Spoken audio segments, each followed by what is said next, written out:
Buff Nation. Squad. Yes, sir. Welcome in to DNVR Buffs live from a virtual studio back just before the new year. Last show before the portal opened. Scotty, what's up, brother? Miss you. Crazy, bro. What's good, brother? It's been a minute, bro. I ain't seen you since I seen you, my boy. How you feeling, bro? You look all glowing and bright, like all refreshed. Let me see that, my boy. How you feeling?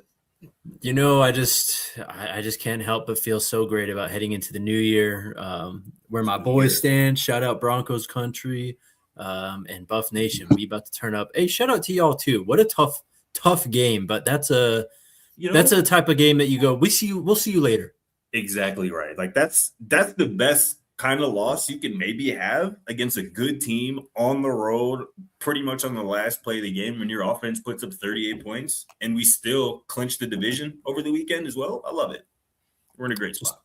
Just two division champs hanging out talking ball on a Tuesday.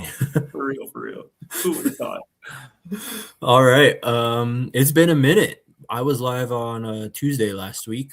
That's the last time we were all together. Y'all went live carrying the ship well, I should say, yesterday. We got an AD now too, Scotty. Oh, dude. Crazy. I didn't hear your thoughts on that.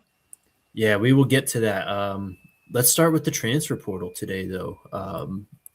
Again, quite a few moves. I think we're up to 25 entries now. Freak out if you want, but look, the Buffs are going to be active in the portal. This is nothing new. We all expected this. And, man, it is popping in the portal right now as well. We'll go through some names here in a second, potential targets, but we'll start with the quarterbacks. Ryan Staub, Pete Thamel reported yesterday, right? Mm-hmm. Yeah. That Ryan Staub will be entering the transfer portal. Of course, Julian Lewis is starting quarterback, but the Buffs are going to need to kind of remake that quarterback room now. Dominic Ponder, the preferred walk-on still on the roster as well. We'll see what happens with the real signing day coming up, but got to rebuild the quarterback room now too.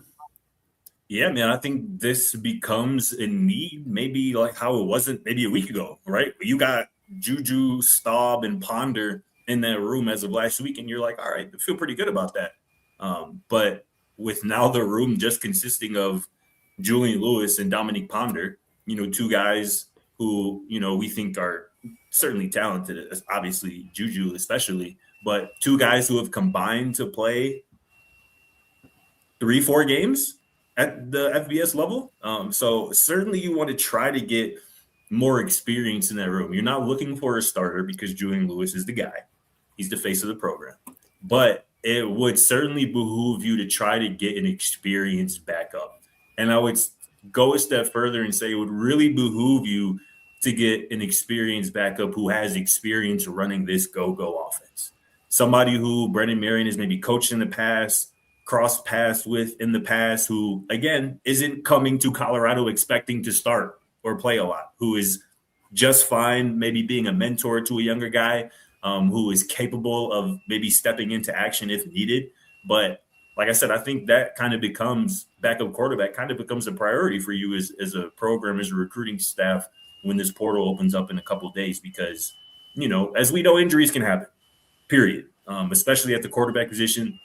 And you don't want to be caught in a situation where you feel like, God forbid, your starter goes down and you got to throw a towel in on the season, right? You would love to have as many capable bodies in that quarterback room as possible. And I think we saw that this past year in 2025 with Colorado. Like, they had 3 dudes who started games for them, and maybe some of that was by choice.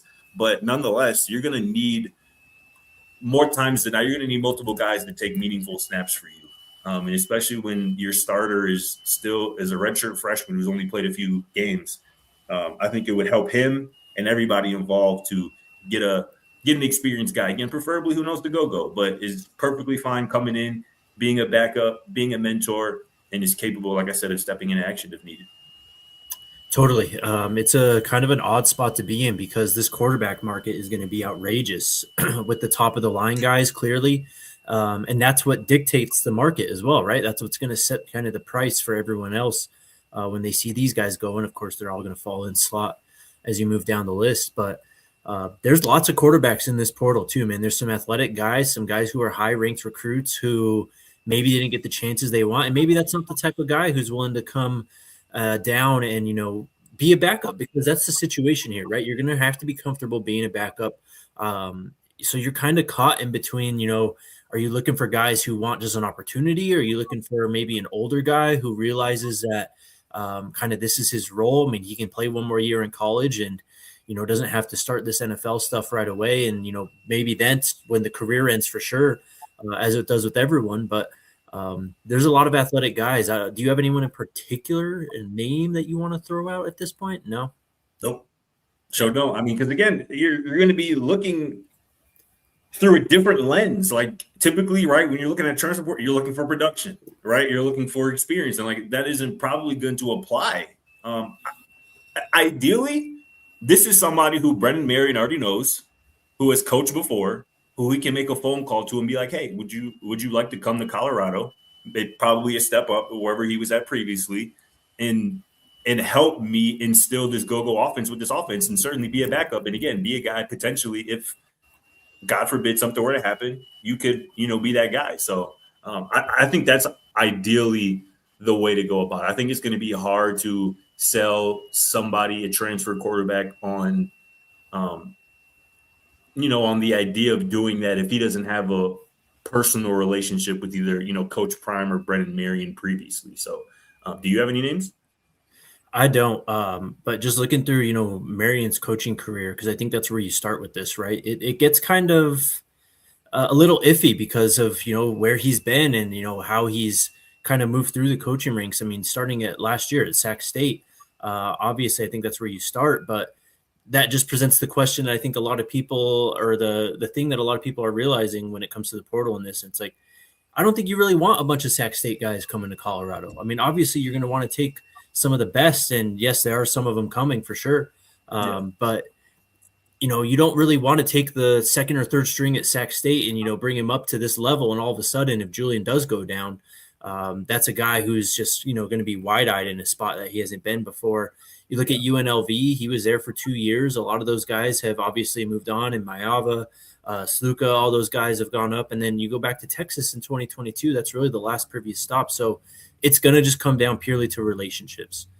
Guys that he has met on the trail before, guys that he's grown and developed a relationship with. So it's going to be fascinating. You're going to, I think you're going to see a wider range of quarterbacks coming in for visits from all over the country, all over the ranks to try and fill those needs. So it's a big one. Is there a possibility that they go through spring and they feel comfortable with Dominique Ponder as QB2? I think that's a possibility for sure. I mean, look, this is a guy who's been at the program for – this is going to be his third year now, I think, right? I can't remember if he was there for the first year or not, but he's a guy who's, Coach Prime has kind of put his stamp on as well too. So we'll wait and see what exactly, Marion's confidence is in him. I mean, surely he hasn't really worked with him much at this point, only a couple of weeks so far, but I think that almost every possibility is open at this point. And shout out to Staub, by the way, because I think that in this quarterback market, again, it's going to be a crazy quarterback market. He is like the definition of a potential gem, though. Like if you find someone that really fits and believes in his skill set and puts him in a system. I mean, we've seen him, at times, and was it all good? Of course not. But maybe he goes down to the G5 or something. I don't know what exactly is in his future, but there are worse quarterbacks that are going to be taking snaps and starting games out of the portal this year. I'm really excited to see where Stauber ends up, man. He showed you some real flashes and glimpses and some limited action, right? And like you said, it wasn't always pretty. There were some mistakes. There were some head-scratching decisions.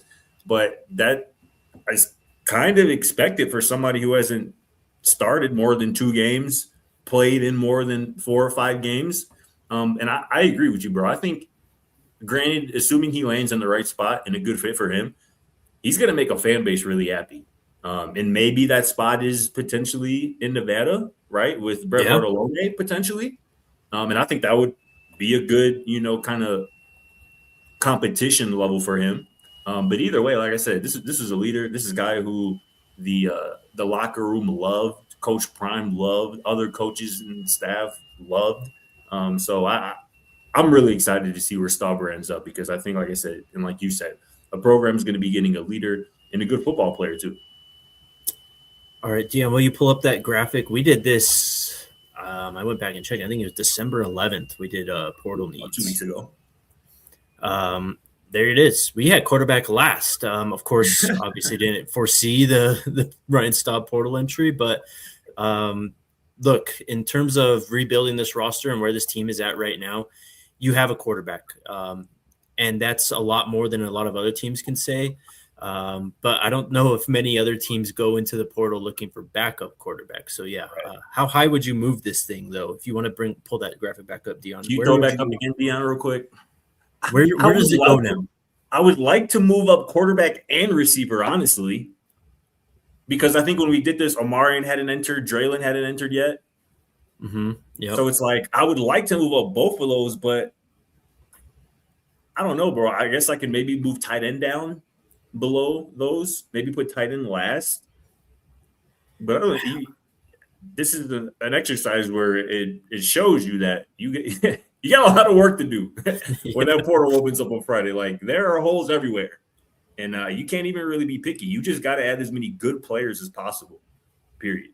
No doubt. I think looking at the graphic here, quarterback and wide receiver and offensive tackle are three of the most important positions on the football field. Yeah. At any level. And so just given where you're at right now, going into this portal period this season with how much you need, I think you just got to go positional value. Honestly, obviously quarterback's not a big need and you shouldn't put that up to the top when you have a starter, but you almost got to take care of those premium positions, offensive line, tackle, right tackle, potentially, if you feel like you can upgrade there. Wide receiver is going to be massive in the go-go as well. Running back potentially too in this go-go offense. As it stands right now, with Dallin Hayden into the portal too, you're going to need some more backs as well. So a lot of noise, about Tawfiq Bayard and his entry and all that. But look, in terms of positional value at this point, I think safety goes down near the bottom at this portal needs ranking. Yeah,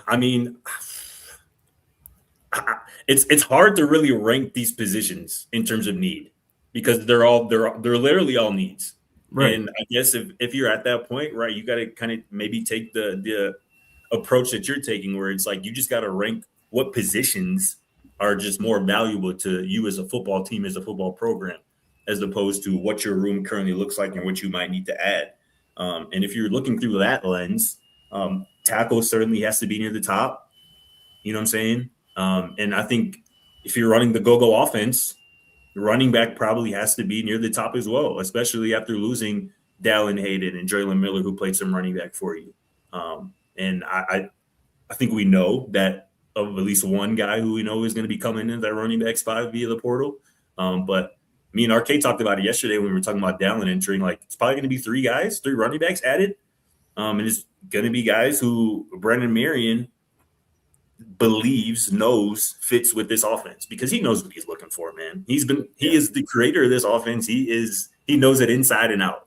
And I think he is going to be able to identify the type of skill sets who can best fit in this offense. And that's what it's going to be about. But you can't even really be picky in terms of, like I said, this position, that position. Like, you got to find good football players everywhere. And there are a lot of good football players in the portal. And that's where your talent evaluation by your recruiting staff is going to have to come in clutch.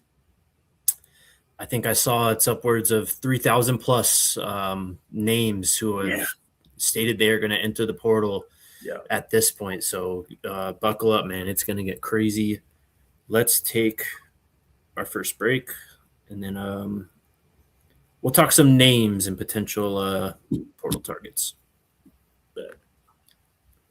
Shout to the homies over at Taco Bell, man. They brought the quesarito back. They've been crushing it all year long. Jay, bringing back what? Oh, did you try it? Oh, I did it, bro.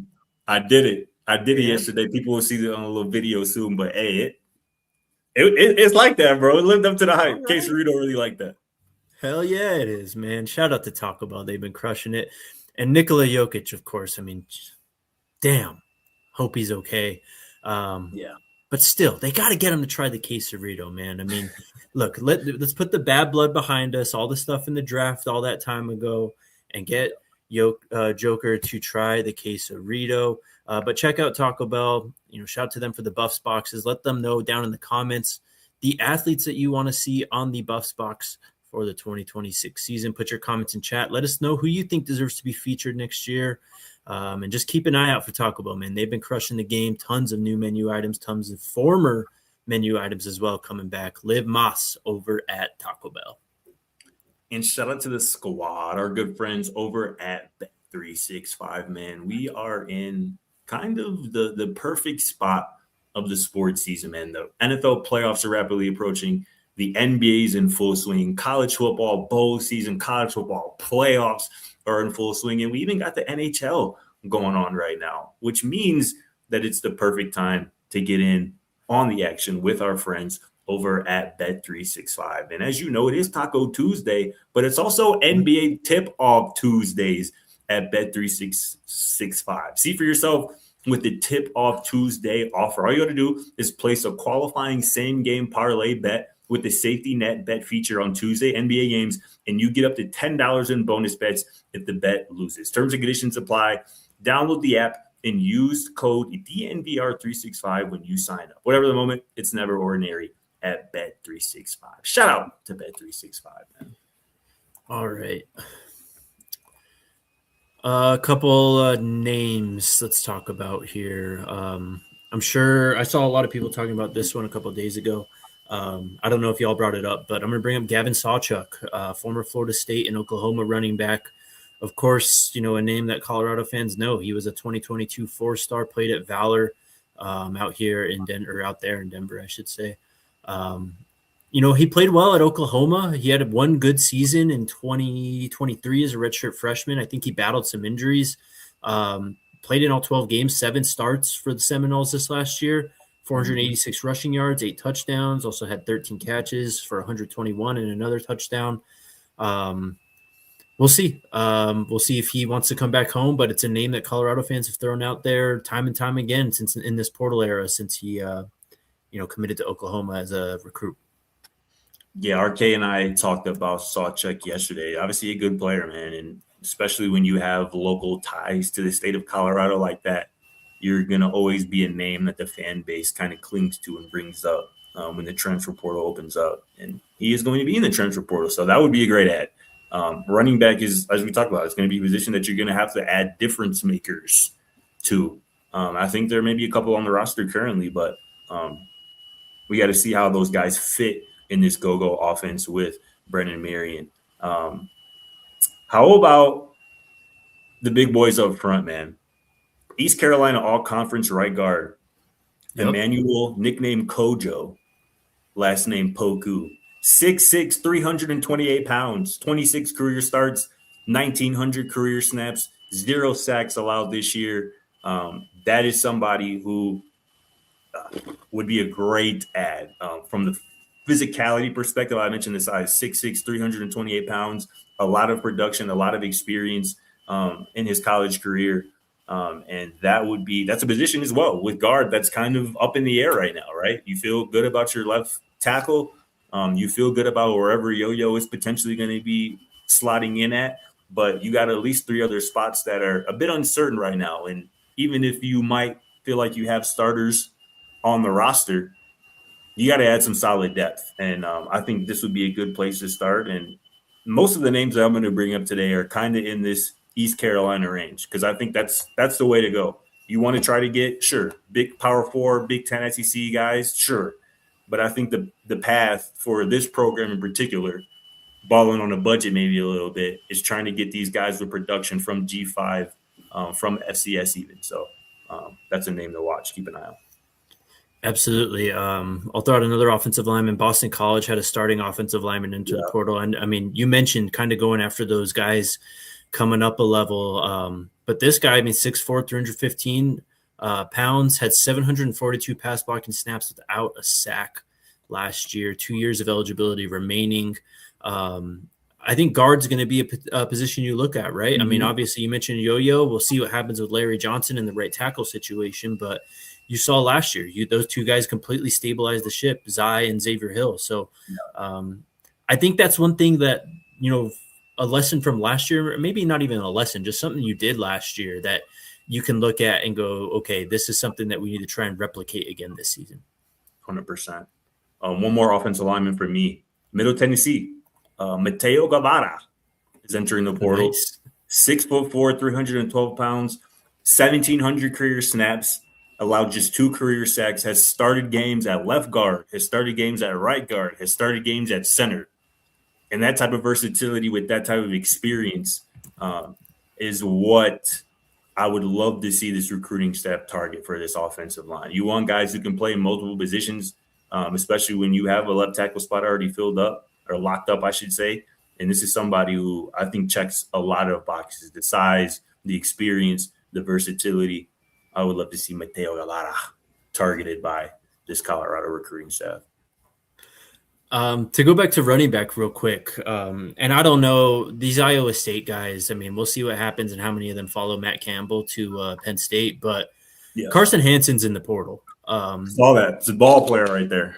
Yes, it is. He almost averaged – I mean, he averaged 5 yards a carry plus the last 2 years, but in his career he's averaging 4.9 yards a carry, has 43 receptions too. You talk about someone who you saw it in Boulder this last season. I mean, he's just a gritty running back. He's going to kind of do everything. He's going to catch the football, and I'm sure he wouldn't have an issue, kind of being, if he has to, a lead blocker in a go-go offense potentially too. So that's a name to – I mean, if we're talking, dream kind of – ideal fits, I think this guy would fit what Brennan Marion wants to do perfectly.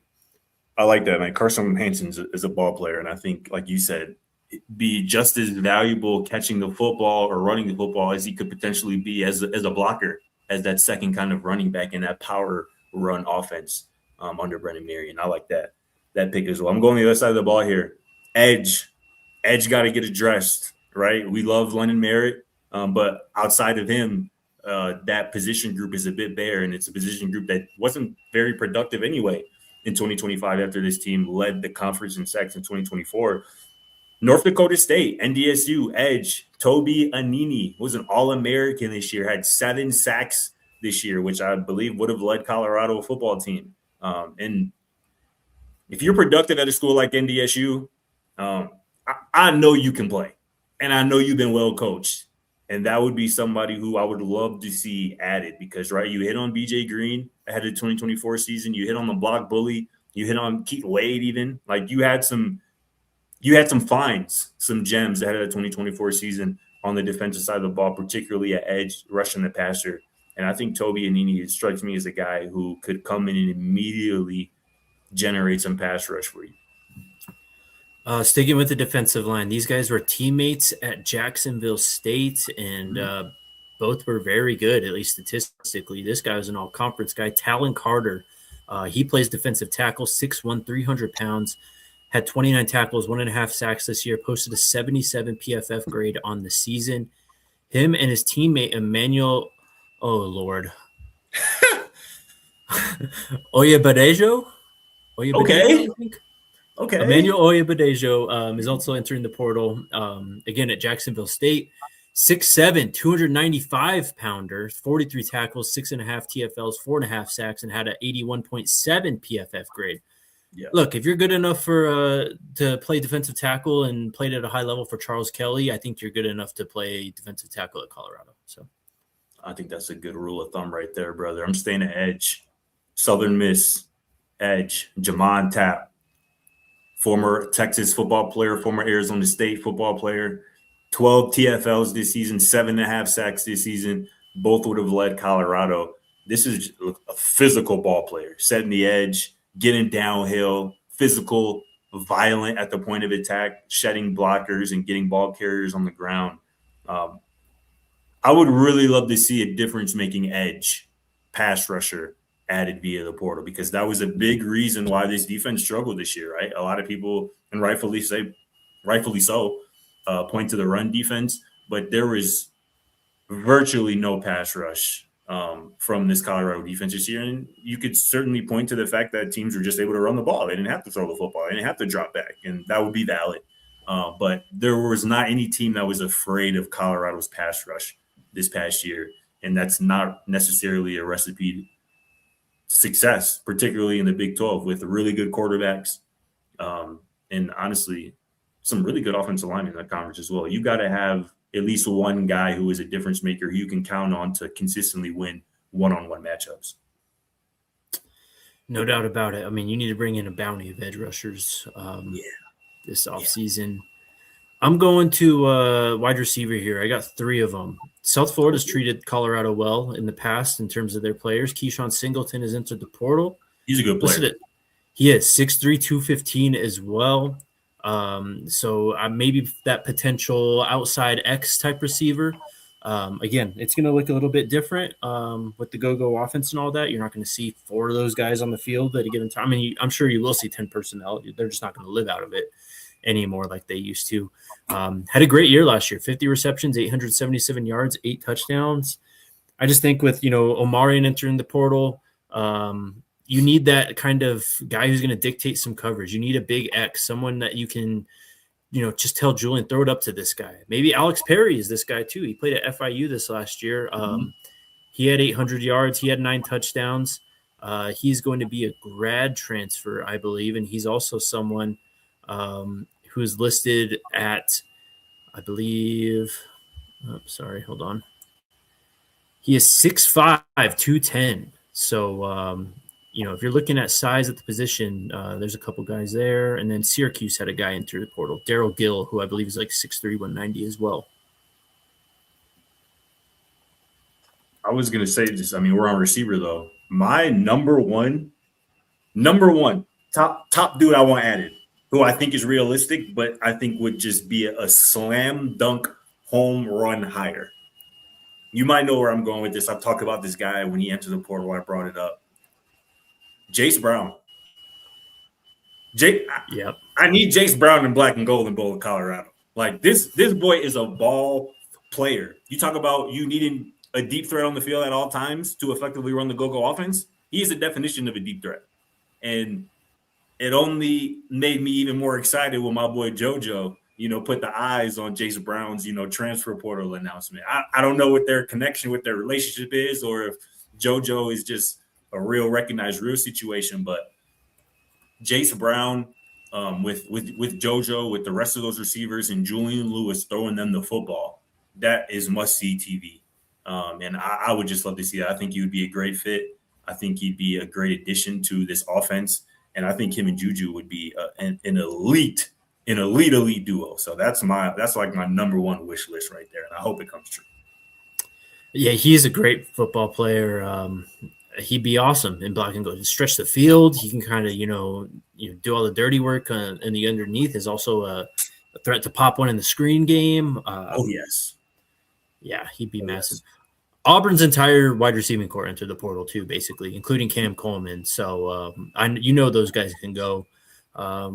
Just looking through the top guys here, I mean, there's so many good wide receivers. Again, we'll see what happens with Iowa State, but Brett Eskildson, the big guy at Iowa State, is another person or another player at that position I would look at. Also Cam Coleman, 5-star rating on the 247 transfer portal.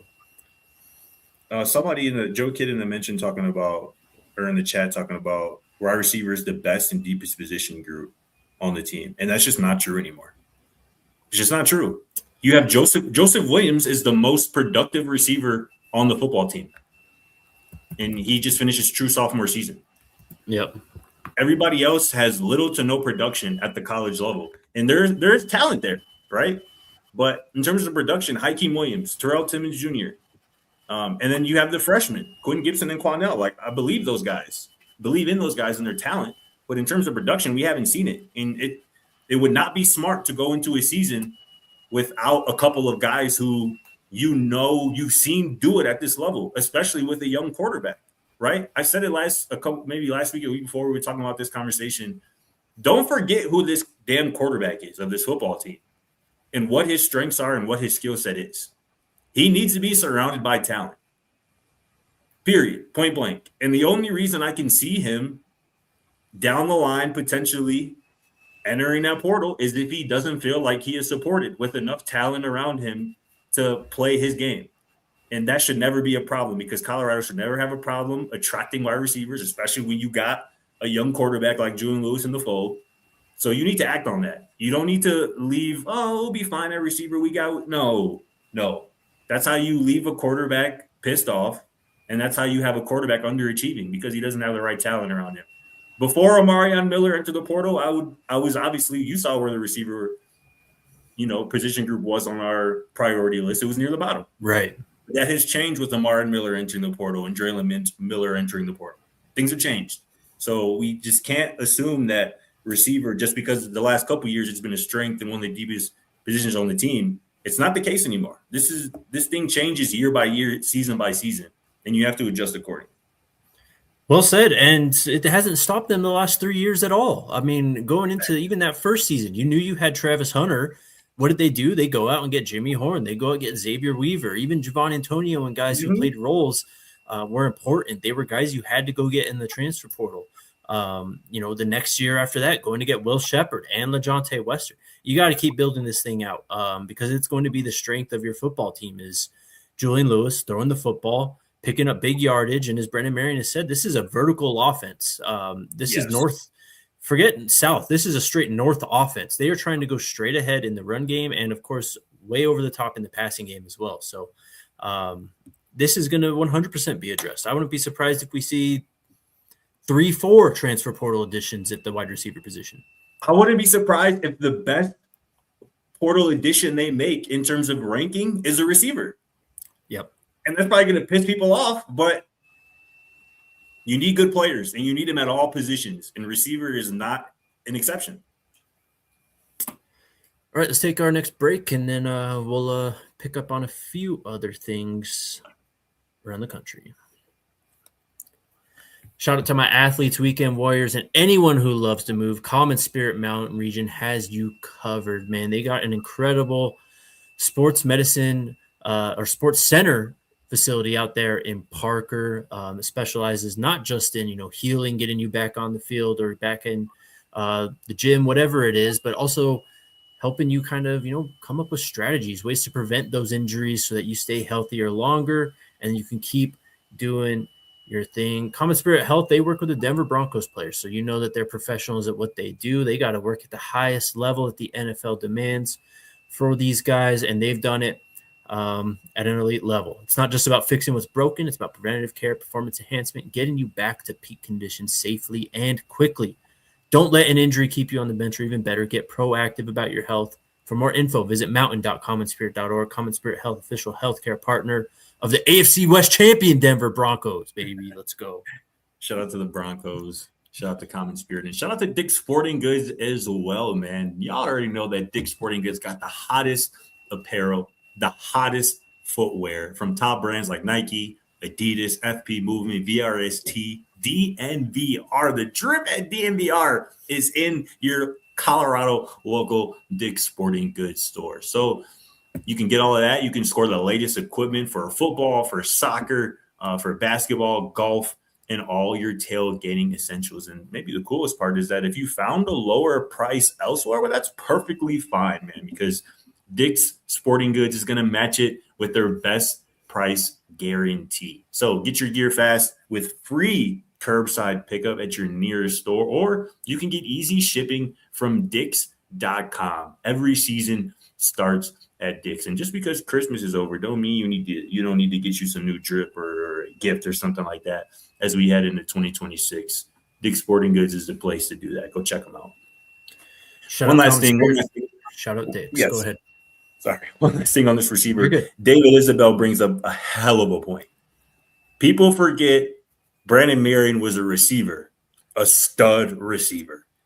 You think he don't want to load up that room with as much talent as he possibly can for his stud quarterback, who we have heard Brennan Marion really believes in Julian Lewis and his arm talent.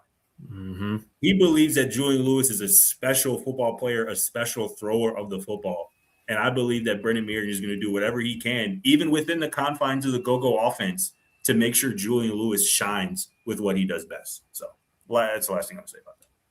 Well said. I mean, it's something that, we're going to bring up time and time again, because, again, they're going to bring in multiple wide receivers. We're going to have this conversation a lot this offseason.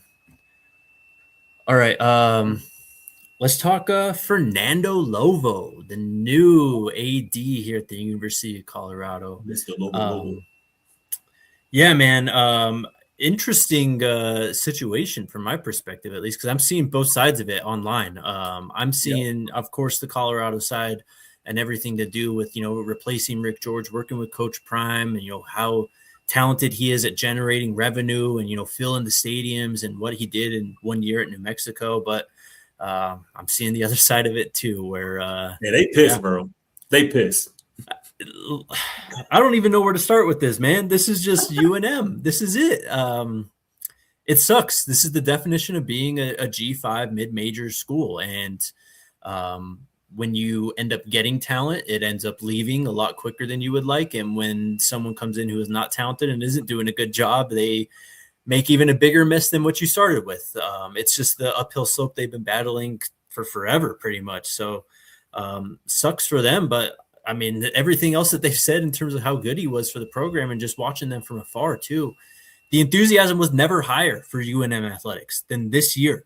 They were the only team in the country, again, the only university in the country to win all of their home games in football and basketball last year. That is incredible. That has to do with the hire that he had of getting Jason Eck from Idaho to UNM and all that.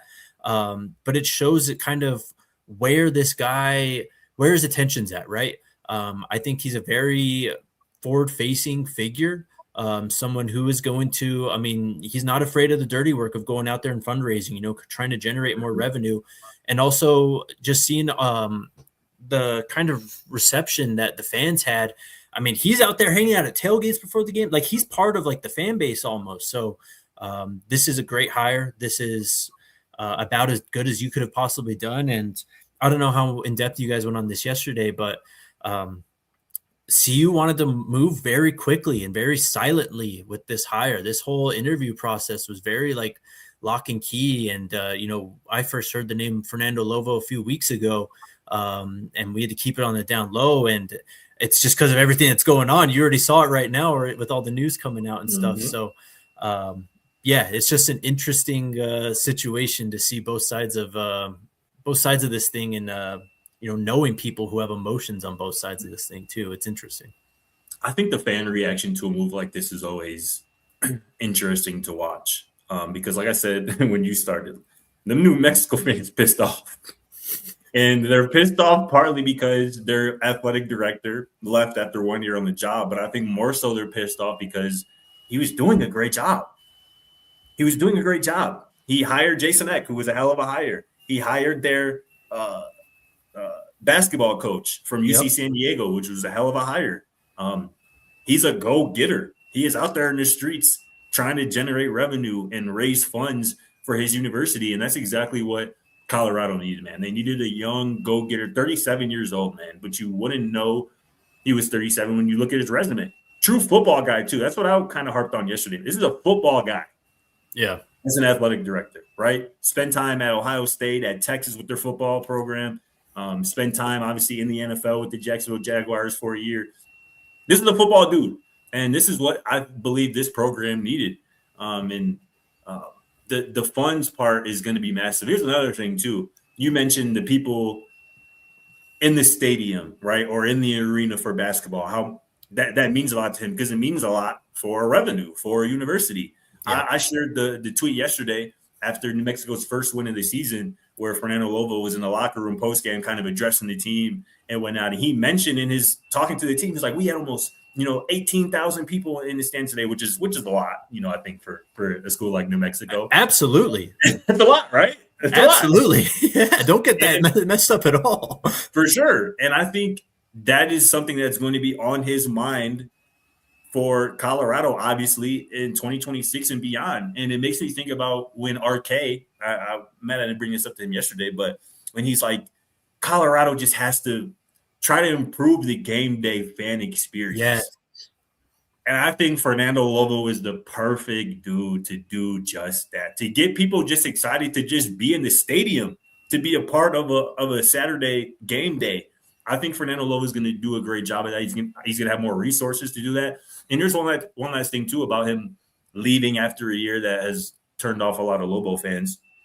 I think It's similar to Brennan Marion leaving Sac State after a year, because if you remember, Sac State was trying to go to FBS, and they were pretty much blocked by that. Y'all got to stay in FCS. So he's like, all right, I'm going to get up out of here then. Fernando Lovo, I've heard that he was trying to get a lot more funding from the state of New Mexico, and he was feeling a lot of pushback from that. So he's like, what a surprise. Exactly. I know you know. So he was feeling a lot of pushback for that. He's like, all right, well, if I can't do what I feel like I need to do here, well, let me go get a better opportunity. And again, this happens in all walks of life. In all walks of life. And it's not too dissimilar from a player entering the portal after 1 year, right? It's not because maybe that you hated it there or whatnot. It's like you might just be a better opportunity elsewhere. And I feel like the more people can realize that that is just a fact of life, and it happens to everybody in every walk of life and every work circle, so to speak, I think a lot of people would be a lot less upset. But such is life. I mean, it's a great point. I mean, he absolutely, is walking into a better opportunity. And I don't need it. Look, man, spend 5 minutes in Albuquerque, New Mexico. Spend 5 minutes in Boulder, Colorado. I mean, I lived there 20 years. Where would you rather live? I mean, come on, man. So you hit the nail on the head when it comes to funding from the state and all that, too. I mean, UNM has been fighting that battle for as long as I've been alive, if not longer. Why is that? Why is it like that? Does the state just not feel like it's worth the investment? It's a very poor state in general already. They deal with a lot of that. They're behind in just so much that they got to focus on the nuts and bolts, education, homeless, all this stuff that just plagues Albuquerque and New Mexico to this point. So can't blame them, man. And as you mentioned with the realignment stuff, New Mexico absolutely got left behind in the last wave. Yeah. They weren't even mentioned, I think, in that Pac-12 kind of, expansion. So absolutely. I mean, it's kind of, you got to survive, especially in college athletics at this point in time, because like the capitalist nature of it is just, it's what's dominating the sport right now. And you got to go get yours while you can. And, in his case, he's 37, got a young family and all that stuff. I mean, how can you fault the guy? So what a move for Colorado though. Shout out to everyone involved in that hire, man. 100%. They killed that. All right, let's do Taco Tuesday real quick, and then we will wrap up with picks and a couple other things before we get to chat.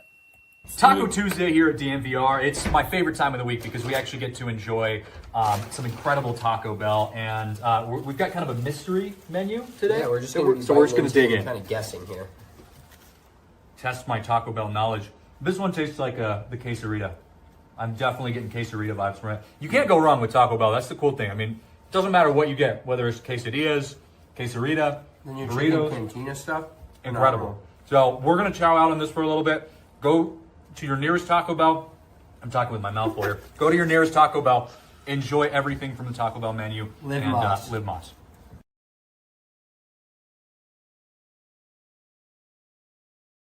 Shout out to Spence and Christian for getting us set on Taco Tuesday. I'm pumped for you, bro. You've seen the light with the quesarito now. I have, man. I have. It was an experience, brother. I can't wait for the people to see the video that we put together yesterday, pumping up the quesarito. The iconic. Oh, that I forgot y'all did that. Hell yeah! I can't wait. Shout out to Joseph Peko. Obviously, he became a Buff. You guys talked about that yesterday. I mean, that's at least one less player that you have to deal with recruiting on that offensive line. We'll see if he. I mean, it's so tough for those guys to come in as freshmen, and especially the 3-star level and contribute on defensive line. Not saying it's impossible, but you never. The only one in the room right now. The only interior defensive lineman on the team right now. So, well, one is coming for sure. So, yeah, no doubt. Kyle Whittingham to Michigan. You guys talk about that? We did a little bit, but we wanted to hear your thoughts on it, Mr. Michigan man. This is the exact type of guy the University of Michigan needed. The exact type of guy. Someone who's been there, done that, adult in the room, can kind of, block off all the distractions from everything else going on. So I'm fascinated to see how he builds that team. And it really sounds like he got pushed out of Utah. Just a lot of the stuff that I saw. I saw a quote that said, like, yeah, they started asking about retirement and I started answering questions and one thing led to another and I got a successor and I'm out of here. So shout out to him. 5-year deal too. 5-year deal. Yeah, bro. Like I told RK yesterday when we talked about this, Morgan Scalley better be that guy, man. You better bet right on that young man while you push out the greatest coach in Utah history, one of the best coaches in college football. You better have got that right, because this is what I think happened. I gave RK this theory yesterday. I think before last season, or maybe even the season before, like he said, like you just mentioned, he was probably approached like, where are you at with things? And I think Whittingham was probably like, I probably got 1 year left, maybe 2 years left. And Utah was like, okay, cool. We're going to plan for that. We're going to put a successor in place. Woo-woo. And I think when this season ended, or maybe even in the middle of the season, Whittingham was like, actually, I think I probably got like 3, 4, 5 years left. Actually, I'm not ready to just leave this yet. And Utah was like, well, we already made plans, buddy. We already made plans, brother. And we got to stick to them. And he was like, all right. So that's what I think happened. What a deal for Michigan to have that scandal happen and you just fall into one of the best coaches of this era. Got to be 100 some luck right there. 177 career wins, Scotty. How many times was his name mentioned for all these open jobs? This was an unbelievable coaching carousel in terms of the programs that opened up. How often was his name thrown out there, if at all? Yes. Michigan's got to be thanking their lucky stars for that one. Unbelievable, really. For sure. It's going to be interesting. Shedeur Sanders, and we'll get to picks. Tough game against the Steelers. They end up pulling it out. Shedeur, he had his moments. He had his moments where he didn't look so good. Some mistakes, some kind of forcing the football. I want to start here, though. And I'm sorry to keep harping on this, but look, man, if Cleveland's plan coming into the year was to just run the ball, muddy these games up, play some defense, let Myles Garrett do his thing, win games 13-6, whatever it is, how was Shedeur not given a chance earlier in the year? You're not asking much from your quarterbacks anyway. And he was by far the most dynamic choice that you had all year long, and you just ignored him. Where could this team be if they actually gave him a chance and they just leaned into that style of football and not having to hide the quarterback so much as they did early in the year with Dylan Gabriel and Joe Flacco and all them? They really weren't trying to win. It's crazy, bro. I think once they made the trade on draft day, right, with the Jaguars to move back, I think that told everybody that they weren't trying to win in 2025. Because when you have 2, first-round picks in the 2026 NFL draft, like I said, you're kind of telling on yourself to everybody that, yeah, we're tanking. We are not trying to win this year. We are focused on 2026 and beyond. And that is a tough situation for any player, any young quarterback to be in. And I hate that for Shedeur, but I know he doesn't feel sorry for himself. He's making the best out of his opportunity, and it's not always going to be pretty, especially when – oh, my God, bro. That left tackle for the Cleveland Browns, bro, is one – oh, my God. Selling. Oh, my God. I would not be able to take a 3-step drop, a 5-step drop with any type of confidence if I knew that was protecting my blind side. And for Shedeur to still, particularly early in that game, in the first quarter, he was dealing. Had over, I think, 125 yards in the first quarter, had that touchdown to Bannon. Yeah, Cam Robinson is his name. Gosh darn, what a But yeah, it's tough. The interceptions, I was telling RK this yesterday, the interceptions obviously suck. You never want to see those, but bro be having the most cartoonish interceptions. Like the most, how did that even happen? Like the first one, bro, he gets hit as he throws. It gets deflected off a defender's helmet, and then it just hits Jack Sawyer right in stride. And then obviously the one to Judy was just a bad decision by Shedeur. Yeah. I know he would want that back. He knows he can't do that in that spot, especially when Aaron Rodgers in that Steelers offense wasn't doing a damn thing. But nonetheless, they got a win.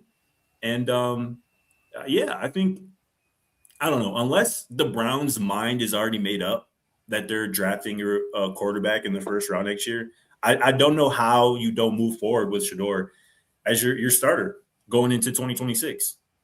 Surround him with talent, bro. Give him an offensive line. Give him an additional weapon aside from Harold Fannin. Let these running backs get more experience and get healthy. And you're cooking with that defense. You're cooking. But most likely they're going to find a way to turn the clock back around and mess this up. I've already seen stuff on the Giants too, though. Should the Giants abandon Jackson Dart and draft Fernando Mendoza? Like, it's so stupid, dude.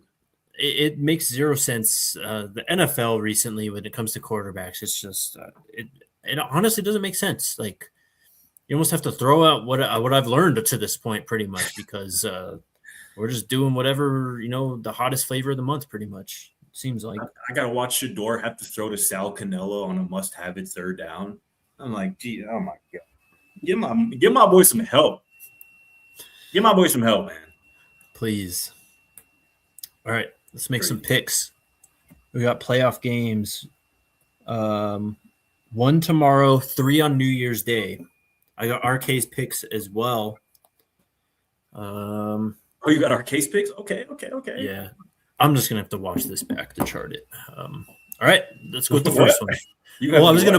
I was gonna pull up my chart so I can track them all while I do this, but I'm just gonna have to watch it. I got you. Yeah. What's first? Tomorrow night. Which game is it? Is this Sugar Bowl? Do you know exactly?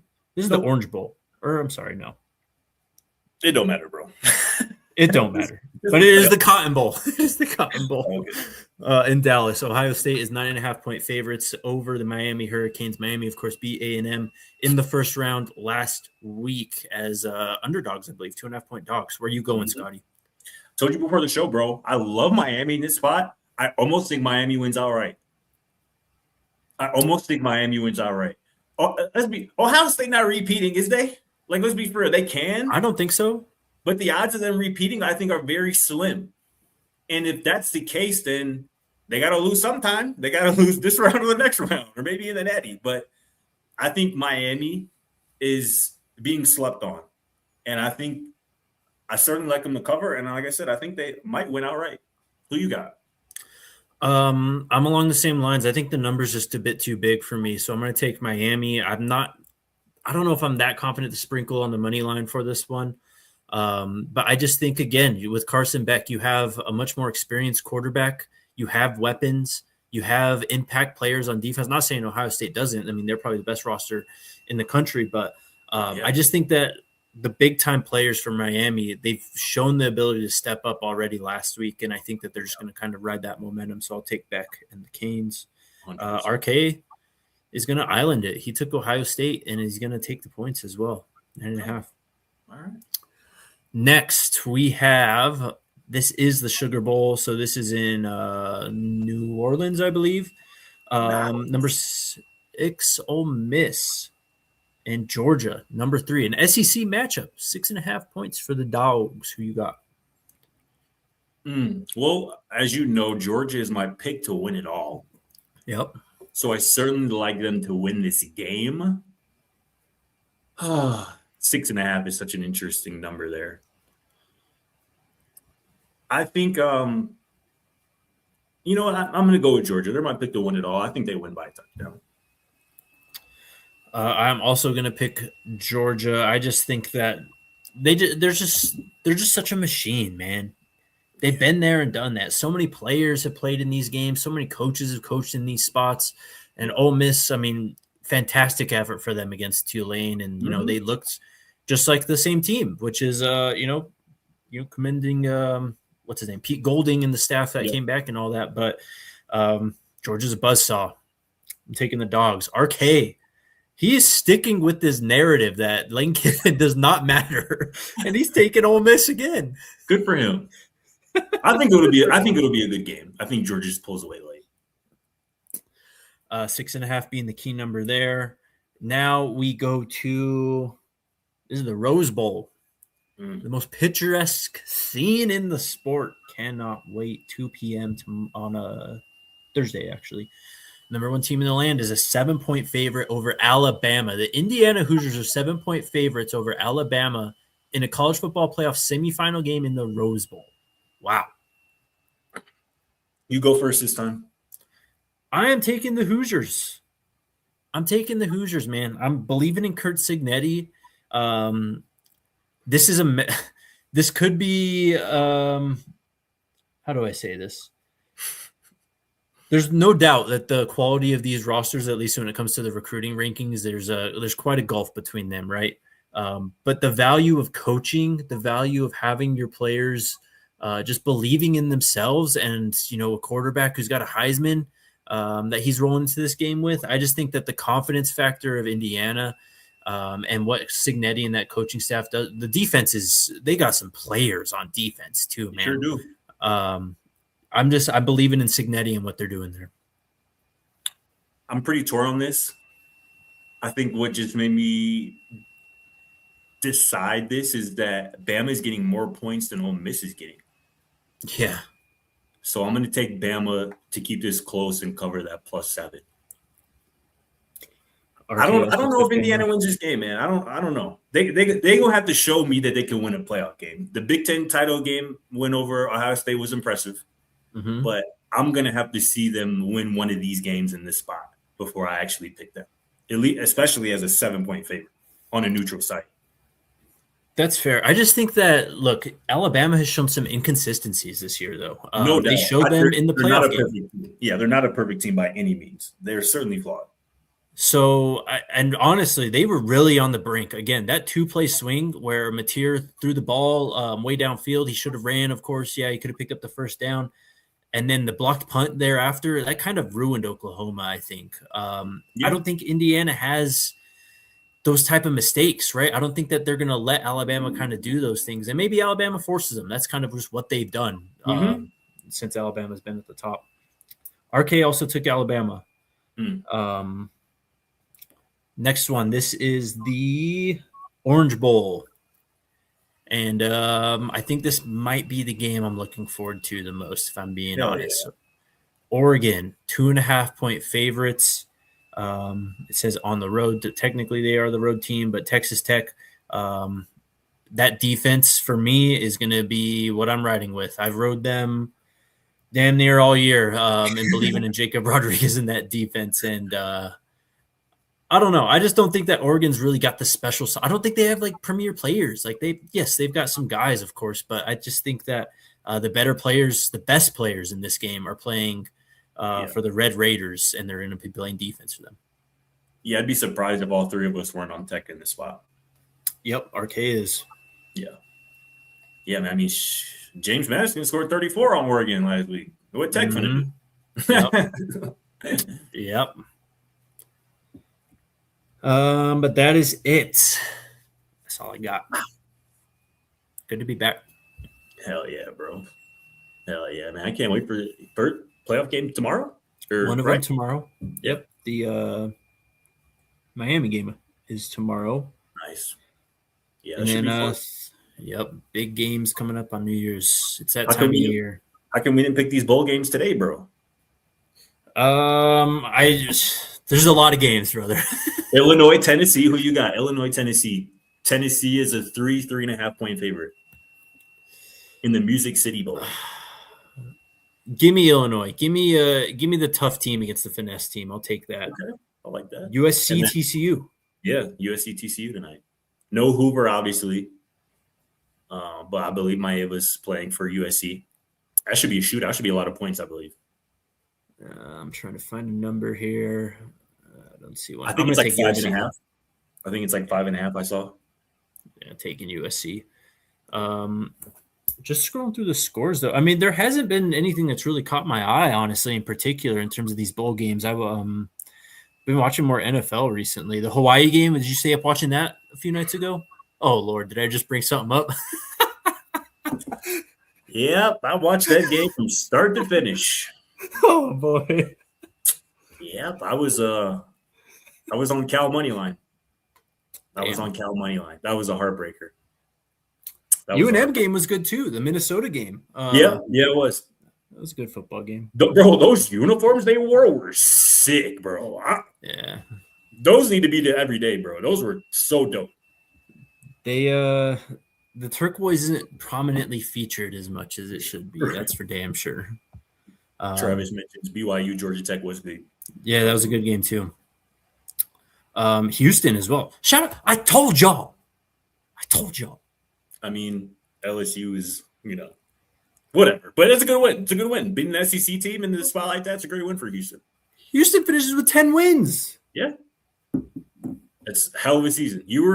I think we've already given you your flowers and said you were right for this, but you were absolutely right about Houston this year. Their AD, Houston's AD. Do you know where he came from? Houston's AD? Tulane? New Mexico. He was the AD before Lovo. Wow. He was the guy that Lovo replaced. They've had 2 ADs now go up to the Big 12. Anyways, we're running on long here.